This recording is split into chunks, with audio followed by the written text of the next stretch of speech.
Artemis 2 হল মার্কিন মহাকাশ গবেষণা সংস্থা নাসার একটি ঐতিহাসিক মহাকাশ অভিযান, যার লক্ষ্য হল মানুষকে পুনরায় চাঁদের কাছাকাছি নিয়ে যাওয়া ও নিরাপদে পৃথিবীতে ফিরিয়ে আনা এবং ভবিষ্যতে চাঁদে স্থায়ী বসতি স্থাপনের পথ সুগম করা। আর্টেমিস 2 ছিল 10 দিনের একটি চন্দ্র অভিযান, যা মহাকাশ বিজ্ঞানের ইতিহাসে এক বিশাল মাইলফলক। চলুন জানি 10 দিনের এই অভিযানে কি কি ঘটেছিল। অভিযানটি শুরু হয় ফ্লোরিডার কেনেডি স্পেস সেন্টার থেকে। নাসার শক্তিশালী স্পেস লঞ্চ সিস্টেম রকেটে চড়ে 4 জন নভোচারী ওরিয়ন ক্যাপসুল করে মহাকাশের উদ্দেশ্যে রওনা হন।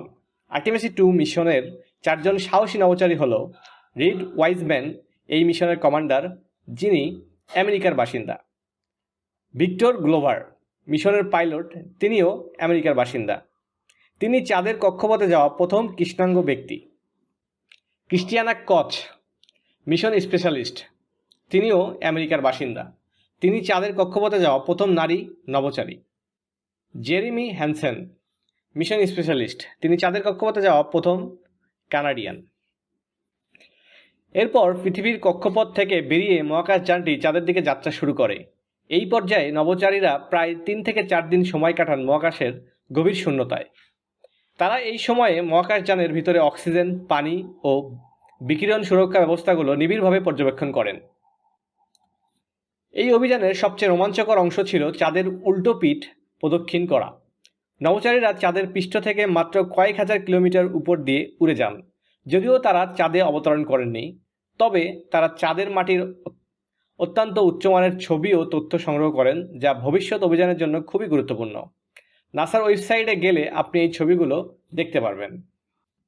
চাঁদকে প্রদক্ষিণ করে মহাকাশযানটি তার কক্ষপথ পরিবর্তন করে পৃথিবীর দিকে ফিরে আসতে শুরু করে। এই 3 দিনের যাত্রায় নভোচারীরা পৃথিবীর মধ্যাকর্ষণ টানে ক্রমে গতিবেগ বাড়াতে থাকেন। অভিযানের শেষ দিনটি ছিল সবচেয়ে চ্যালেঞ্জিং, কারণ এই দিনে ওরিয়ন ক্যাপসুলটি বায়ুমণ্ডলে প্রবেশ করেছিল। ওরিয়ন ক্যাপসুলটি প্রায় 25,000 মাইল প্রতি ঘন্টা বেগে পৃথিবীর বায়ুমণ্ডলে প্রবেশ করে। এই সময় ঘর্ষণের ফলে ক্যাপসুলের বাইরের তাপমাত্রা প্রায় 2760 ডিগ্রি সেলসিয়াসে পৌঁছায়। গতি কমানোর জন্য নির্দিষ্ট উচ্চতায় ক্যাপসুলের বিশাল প্যারাশুটগুলো খুলে যায়। অবশেষে ক্যাপসুলটি প্রশান্ত মহাসাগরে অবতরণ করে। নাসার উদ্ধারকারী দল আগে থেকেই প্রশান্ত মহাসাগরে পৌঁছে এবং দ্রুত 4 নভোচারীকে উদ্ধার করে এবং তাদের শারীরিক পরীক্ষার জন্য নিয়ে যায়। 10 দিনের এই রোমাঞ্চকর সফর বিজ্ঞানের ইতিহাসে এক নতুন অধ্যায়ের সূচনা করেছে। কেন এই অভিযান গুরুত্বপূর্ণ ছিল? 50 বছরের বেশি সময় পর মানুষ আবার চাঁদের এত কাছে পৌঁছাতে পেরেছে। ওরিয়ন মহাকাশযান এবং SLS রকেটের কার্যকারিতা প্রমাণিত হয়েছে। এই সফলতায় ভবিষ্যতে মানুষকে মঙ্গল গ্রহে পাঠানোর পথ আরও প্রশস্ত করবে। ভিডিওটি ভালো লাগলে অবশ্যই চ্যানেলটি সাবস্ক্রাইব করবেন। ধন্যবাদ।